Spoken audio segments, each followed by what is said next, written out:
So sort of we need to talk about sort of how we're going to do upgrades. And in general, and there's a really long session at the last developer design forum we talked about this. But essentially, upgrades have to do with sort of three things. One of them is just like code upgrades, which is like changing the actual artifacts, right? So you have old ones. Two is basically configuration upgrade, which is basically how do you this is like all the XML files from the config subsystem. At least that was the way it was. And then the last part is sort of data, which is stuff stored in the MD-SAL. And I think this is more or less everything. It's not quite. There's sort of Akka. There's like Akka configuration files and a few other things. But to a first approximation, this is sort of the three hard problems of what you need to do in an upgrade.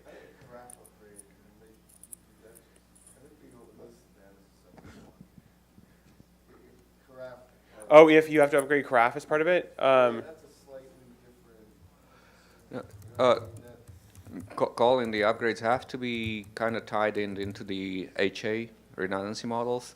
And there's basically two of them. There's a cold redundancy, and there's where you have active standby or active multiple standbys, and then you have active, and that's then maybe where number 3 and stuff like that comes into. So those 3 points that you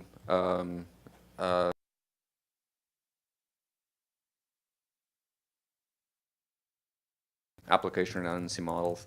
Now also in terms of upgrades, we need to figure out or kind of determine at the beginning what is the granularity of an upgrade. I mean, do we want to patch something inside of a JVM, or is the upgrade just basically at the node level? I would strongly suggest that at the very beginning we just do node level upgrades. I mean, that's how it works really nicely with cluster. And I'd rather address the dynamic cluster problem rather than trying to do patches inside of a JVM. It's going to be just exploding the problem space and the complexity of the problem. Yeah, There's a mic over here. at the last. Yeah, that was something that we discussed at the lab. Remember, Colin? Yeah. You weren't at the one in. I don't think you were there. So yeah, but that was basically. I think the overwhelming decision consensus is what you were saying is don't try to do in-place upgrades of artifacts, right? Right. Just I'm sorry, in-service upgrade. Yeah, I meant yeah, in-service. Do in-place upgrades. So if right? we do the node stuff, and if we start actually with the projects that you guys have proposed with, I get the data out of the system, I munch it offline, and then I load it into a new system. That's an excellent start. For number 3. Yeah, for number 3. Data migration, yeah. Because the other ones you don't need that. I mean, if your data is backwards compatible with your code, your new code, I mean, it's fine. I mean, you just bring down the old node, bring up a new node, and life is good. Yeah, and so I think that there's a couple of just to be clear, I mean, so what Jan and Tom P have been saying is really, really good, which is what do you mean by upgrade? What are you upgrading? What's the property that you want of the upgrade? How long does it take? Is it user visible? Is it right? And so like great. The ideal world I think you want to get to is I think pretty much what Jan expressed, which is that you have a 3-node cluster and basically, or maybe you have a 4 or 5-node cluster. I mean, 5 nodes is really nice because it means you can have one for maintenance and one for fault tolerance. You can upgrade one, bring it down, have it be down, not have it affect you, upgrade it, bring it back up, and then iteratively work through the cluster. In practice, that's the only way I've seen production things upgraded without losing downtime. This whole idea of in-service software update where you update like the single address space and sort of hope it stays running, I've never seen a customer that believes in it. That is really hard. If we can eventually expand that, kind of put in a roadmap or vision or what have you, it's like you have a 3-node cluster, and during the upgrade you expand it to a 5-node cluster or something like that, and then you bring it down to. But that's the dynamic cluster, which kind of I think in the short run, at some point, once we start running things active, and load sharing more than just basically active standby, then that would be a time when to start doing upgrades this way. But we need to crawl before we walk. So, you know, the static clusters, the static cluster configurations, and cold HA would be like the first step. And, you know, we put in at least the kind of basics for cold HA in Boron with the singleton service and the singleton application. So We do have add remove servers too. Moise and I worked on that. in, So- add Beryllium. remove service. Servers. And Servers. replicas. Shard replicas. So you can. Yeah. There are RPCs to do that. There's part I of don't RAF. think we addressed that problem. I mean, but between the two, that kind of contributes to a complete solution. But you That talk would about be the good. dynamically adding servers and removing Yeah. servers. Yeah, We yeah, do yeah, have yeah. RPCs to do Yeah. that now. Yeah. So the Oh, okay. So I mean, I was actually going to say, like, right now the problem is that upgrades involve. There is no upgrade process, right? I mean, like, if a Yang model changes, like, literally, there is no process, there's no description. We actually just had a project submitted, which was the data import-export project, which at least gives you the hooks that you, like, before, literally, like, unless you're going to go parse a level DB file, there was literally no way to even think about doing data upgrades. And so we've added a service to basically let you easily extract and put data back in, so you at least migrate it for models, but you have to do the migration yourself. And I think that's sort of. Are you guys also proposing the tools that are going to be munching the files, or is that left to the user? Currently the plan is to contribute a framework and basically I think the migrations themselves are supposed to be left to application developers. And I think that's the only sane way to do it in the long run, which is you would ask, and this is actually, I think the right. mean- Yes and no. I mean, you can create a framework. You can create an archetype for Yes. something that will be doing the So what I'd really like- upgrades, what I'd really or like the, to see us- the migration What functions. I really like to see us do, and I think that you're pretty much spot on, is what I'd like to see us do is contribute, like, so what I'd love to see us do in Carbon is contribute a framework which basically, you know, call it a Maven archetype, basically lets you basically say, here's a Yang model, give me a magical function, which is basically a bundle that will be loaded that gets to see both the old thing and the new thing, and can basically take in old things and produce new things, right? It's just one function. I would actually encourage you to look at, I think there is an open source project coming from Cisco. It's not part of OpenDaylight, but they have a GUI tool where you can take one Yang model and another Yang model and kind of, you know, do the mappings in a kind of GUI fashion and generates code, it can generate Python, I think, can generate Java, and can really help translate one version of a model to another version of a model. If we can use this open source project as maybe as an archetype and a tool, an offline tool for developers and users to do the upgrades of the models, that would be a great use of that. I don't have the pointer where it is, but, you know, I can retrieve that, and you know, it would be a great use of the tool. Yeah, that sounds pretty. So I mean, but I think so okay. So I'm trying to sort of there's a whole lot of context here that I think we've gone through, but actually there are two things I wanted to cover. One of them is sort of I think I was going to talk about this, which is I think this part, the actual code upgrade, is pretty straightforward, right? I mean, like, you delete the old artifacts, you install the new artifacts. You need to make sure that the data they're going to read is different. So I think that we pretty much understand what to do. And you wipe out the data cache. Yeah. And assuming you got your features boot set up, you're all set. Yeah. And so and then the next thing is sort of configuration upgrades. And so we've made this possible in Boron for a bunch of things, not everything, but essentially we had a problem in the past where it is that the configuration files we had in OpenDaylight contained both code wiring information, which needed to change when you upgraded, and user configuration, which you needed to not overwrite when you upgraded. And so we've teased those two apart in most projects. So we now have two different places to do it. So you still need to do the upgrade, which is if there's something that needs to change about the configuration file, you still need to change it. But you know, it's at least now something which you can go either blow away or edit without having to worry about screwing up code wiring. This last part is the hardest part, which is sort of how do you do code upgrades, especially when Yang models change. I mean, but this is. First of all, it's pretty easy to, I mean, actually, I wrote a one-line bash script that did this, but there's a thing which basically takes in 2 Git caches and tells you all of the Yang files in your thing that were added, removed, or changed, and gives you the diff, not a Yang diff, but just like a straight-up diff. I mean, it's a one-line bash script. It's not that hard to do, or I mean, like, they make like 8 lines to only find Yang files and 2 Git hashes. But it sort of tells you what's changed, and basically that way you would know what you needed to think about upgrading in terms of data. If the Yang file didn't change, nothing needs to be fixed. If the Yang file did change, then you can use something like what Jan is talking about to produce some little snippet of code. And you need some meta script that basically runs over all of these little translators. And Metascript can be produced itself by a tool, either yes. or something. So let's explore that possibility. Maybe add it to the scope of the project that you guys are doing. That would be awesome. So we can. So I mean, I think at the end of the day, you really want some meta script that runs when you do an upgrade. When you do like upgrade, update OpenDaylight, and basically what it does is it goes and it looks for an inventory of sort of little translators, pulls the little translators up, and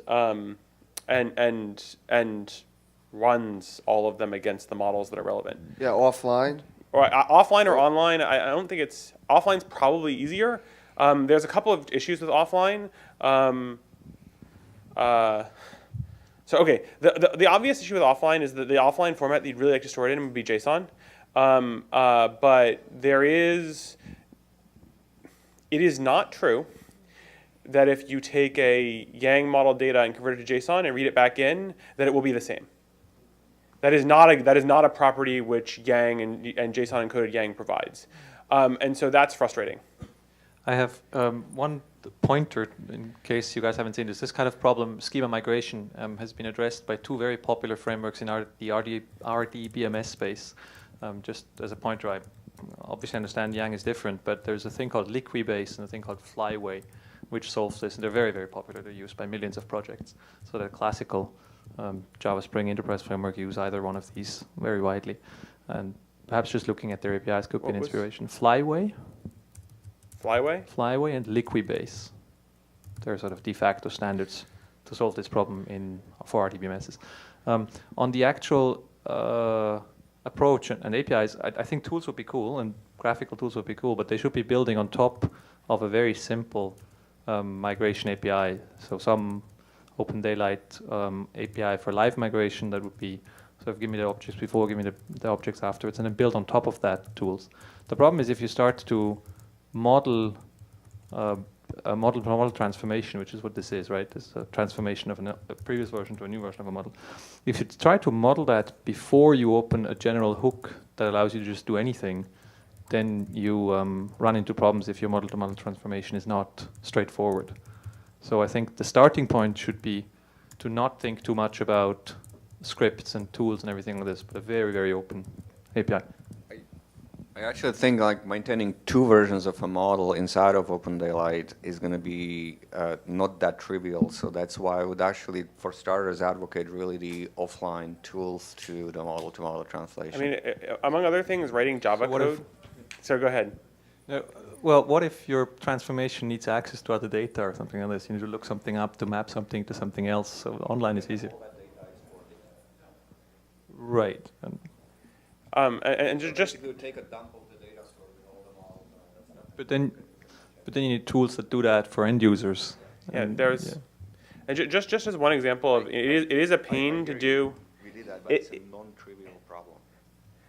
So Java actually makes this a pain in the ass because you can only have one imported thing of a given name without using the fully qualified class name. If you're using the generated Java code from 2 different Yang models, you end up with like one of them is like, and anyway, this is a purely cosmetic thing, but it matters. One of them is like, org OpenDaylight, com generated Yang v2, and you have to type that every single time. We had this problem actually. We had like 4 different things called Node and like into code maintenance and versions how.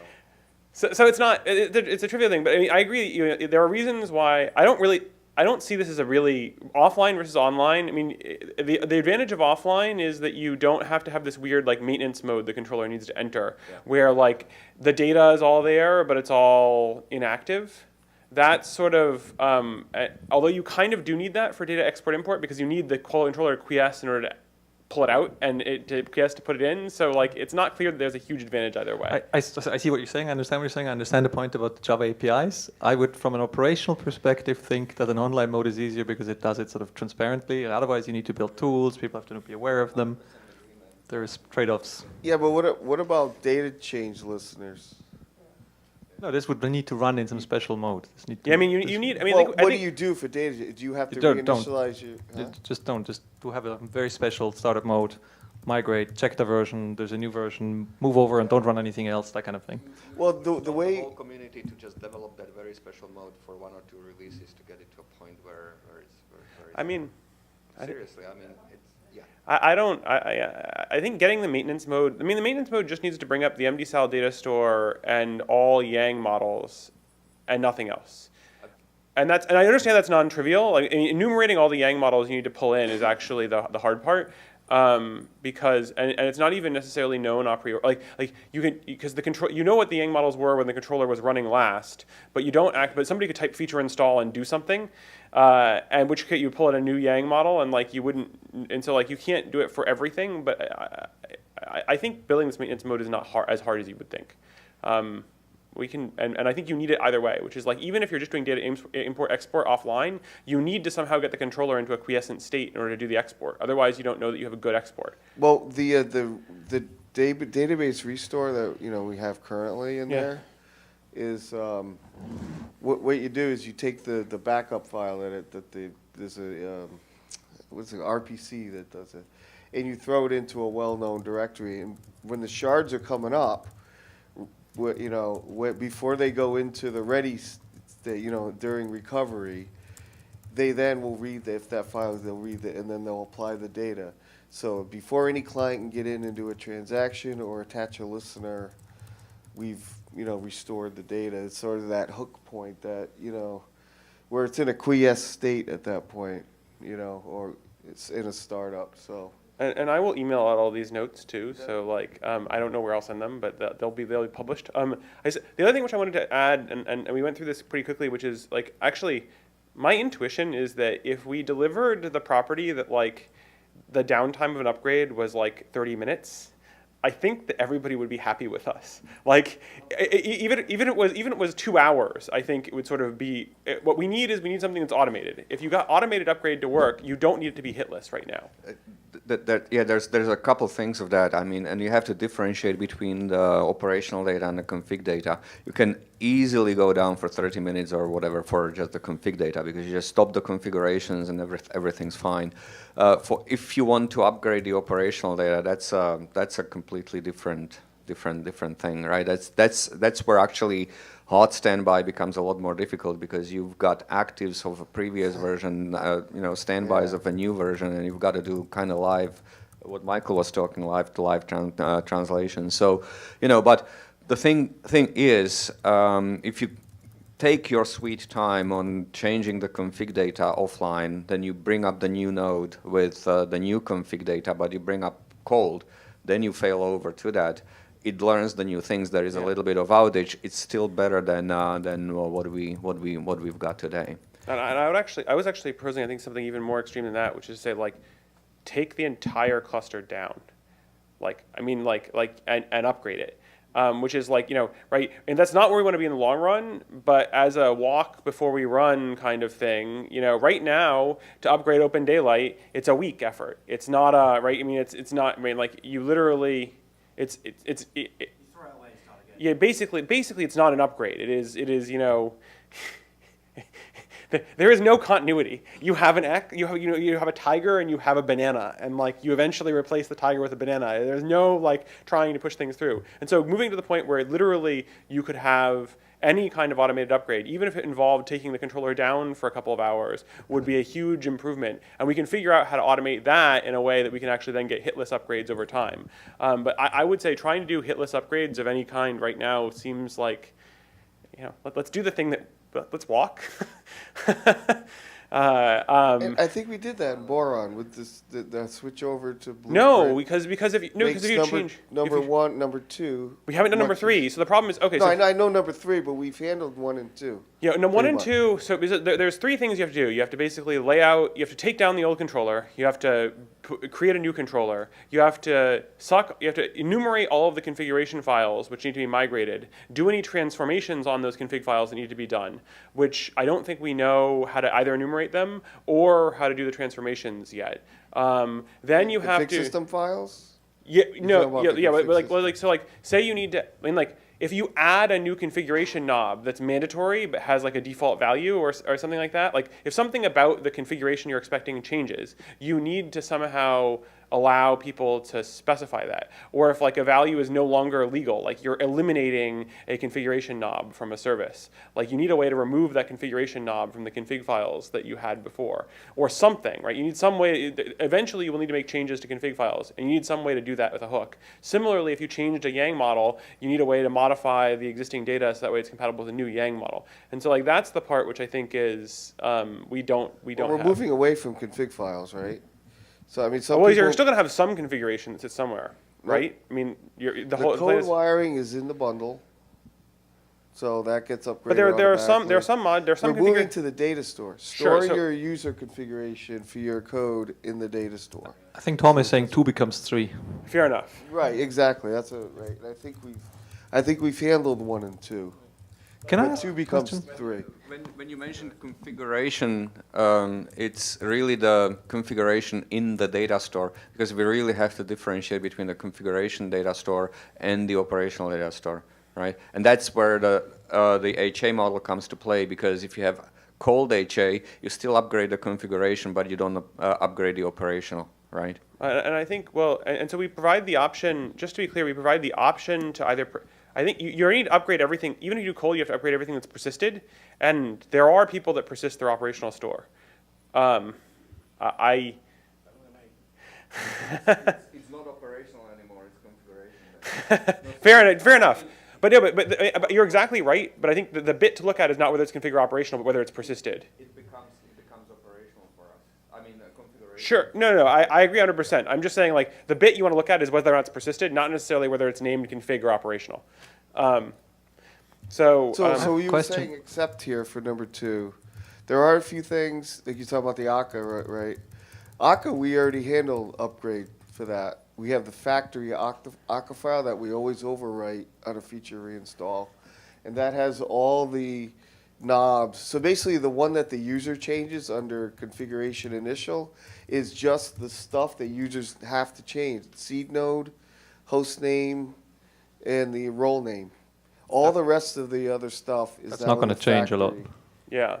Yeah, but we only expose the stuff that users have to. Yeah. All the other like serializers and how to set up the actors is in the factory one. And so that we always overwrite on a feature reinstall. So I think we're pretty good in that area too. As far I don't know if there's any other configuration file. I can't think of any off the top of my head, but I have another question, Colin, on the 3 point, the need for this sort of priority for this, more curiosity. I mean, we could certainly, something could be built and it could be online or offline or whatever. Yeah. We could yank that out. Do we have projects who are today blocked or have issues because they have an old schema and they really need to move Yes. forward with another one? That's a real pressing need, right? Yes. Because I haven't heard that internally. I mean, so I can personally say that I don't know. I mean, so I've seen it happen both in OpenDaylight, which is, I mean, you can just do a grep across all of the Yang files, and you will find not backward incompatible Yang file changes between versions, which is to say you literally could, like, you could not import the data. That's objectively true. I also know of customers that wanted to change their Yang file. I've had customers that wanted to change their Yang files, which is really, really hard. And do you have a feeling for the amount of transformation that these things Very do? small. Very It- small. it- So people add new required attributes. They don't completely change the Yeah, no, I mean, structure it's or- not very often that you completely change, but it's usually something like you changed a string to an enum, or you changed an enum to a string, which actually you wouldn't have to do anything if you export to JSON and back, because this is where it is that, like, the laxness of the translation from Yang model data to JSON helps you, because a string and an enum are represented the same way, and when they're stored on disk, it's just what the Yang model interprets them as.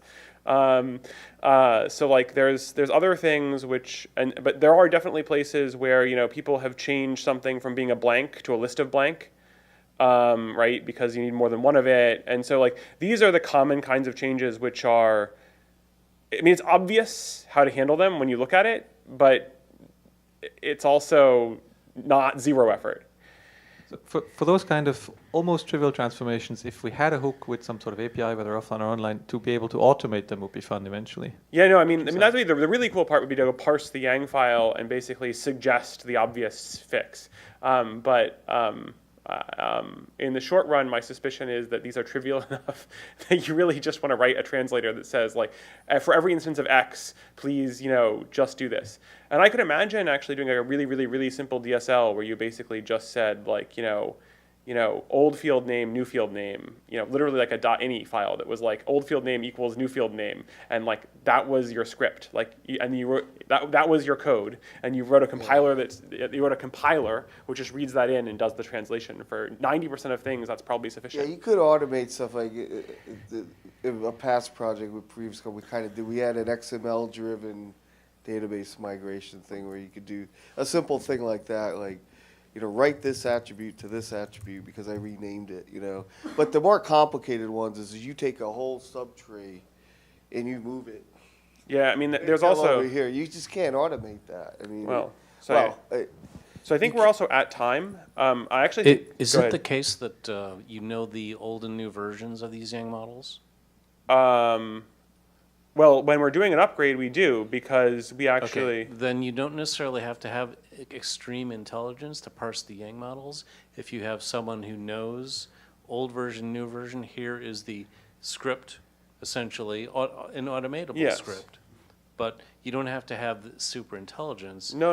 You And just that's, have to be able to tell, this is the old version, here's the new and, version, and so here's I the literally script. have. That's exactly right. And what I was trying to say earlier is you can actually have tools that can automate the creation of the script by, having either a GUI or something. The mapping, it's as you pointed out, it's a model-to-model mapping problem. And And if also it actually depends what kind of changes there are. Because some of the changes are, if it's going to pointed out, I mean, you just kind of get them automatically or automatically. Some of them will be backward compatible, so you add a field here or there. And actually, Those are really Tricky ones are going to be things like field renaming. right. yeah, well, there's also really tricky. Well, no, there's like trickier ones are like you restructure like a string that used to encode structure into a structured object. That's the really tricky ones. And then they're not even guaranteed that it will work. Actually, the other problem which I wanted to bring up, and I should probably write down here, is if we use JSON as like the offline method of upgrading, we really have to deal with how do you get back exactly what you wrote in. And I don't know the answer to that. Like, you're going to have to put like comments on the side of your JSON or something like that you can then read in to get the exact structure back. on the transformation by code, if that were the way we were going, there are actually people who have done work in this. There's a thing called Dozer, another thing called Mapstruct that we might want to look at eventually because they do these kind of things. The Java frameworks for mapping one type of Java structure to another type of Java structure, and these kind of single attribute becomes a list and something becomes mandatory. What do you want to do about it? They have like things for this. You were mentioning before writing in a simple DSL for this, so people have done this kind of stuff. Yeah.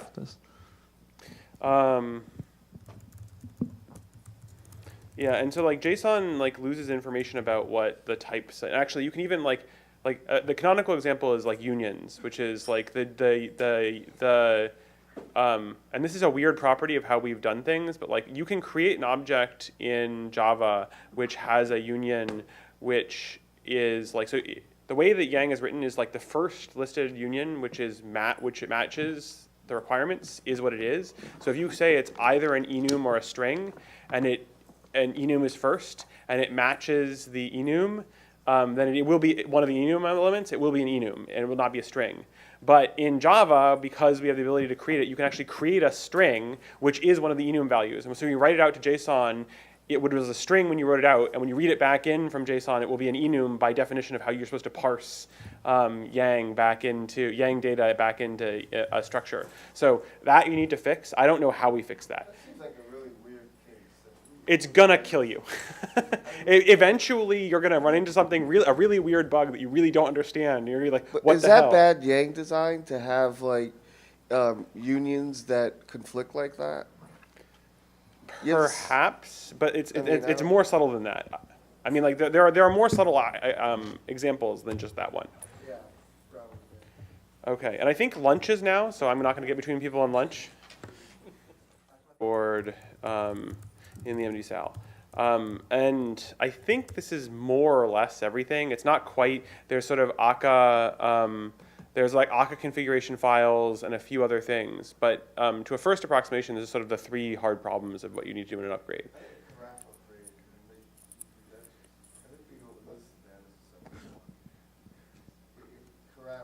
Oh, if you have to upgrade Carafe as part of it? Colin, the upgrades have to be kind of tied into the HA redundancy models, and there's basically two of them. There's a cold redundancy, and there's where you have active standby or active on multiple standbys, and then you have active, and that the other ones you don't need that. I mean, if your data is backwards compatible with your code, it's always your new schema code, I mean, it's changes. fine. I mean, you just bring down the old node, bring up a new node, and life is good. Yeah, and so I think that there's a couple of, so I think, so just to be clear, I mean, so what Jan and Tom P have been saying is really, really good, which is what do you mean by upgrade?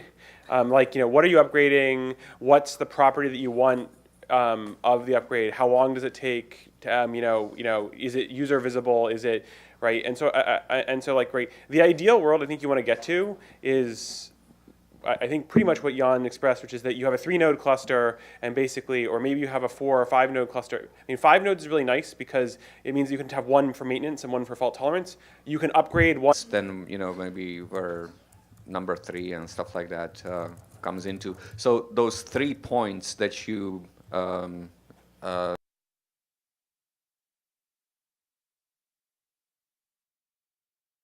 application redundancy models. Now, also, in terms of upgrades, we need to figure out or kind of determine at the beginning what is the granularity of an upgrade. I mean, do we want to patch something inside of JVM, or is the upgrade just basically at the node level? I would strongly suggest that at the very beginning we just do node level upgrades. I mean, that's how it works really nicely with cluster, and I'd rather address the dynamic cluster problem rather than trying to do patches inside of a JVM. It's going to be just exploding the problem space and the complexity of the problem. Yeah, There's a mic over here. at the last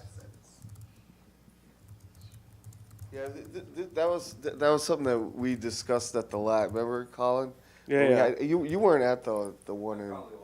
I don't think you were there. So yeah, but that was basically. I think the overwhelming decision consensus is what you were saying is don't try to do in-place upgrades of artifacts, right? Right. Just I'm sorry, in-service upgrade. Yeah, I meant yeah, in-service. Do in-place upgrades. So if right? we do the node stuff, and if we start actually with the projects that you guys have proposed with, I get the data out of the system, I munch it offline, and then I load it into a new system. That's an excellent start.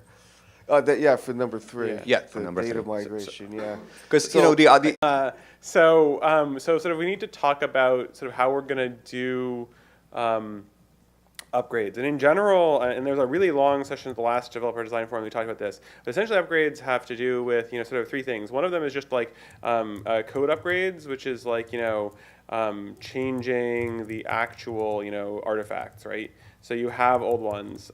2 is, basically configuration upgrade, which is basically how do you, this is like all the XML files from the config subsystem. At least that was the way it was. And then the last part is sort of, data, which is, stuff stored.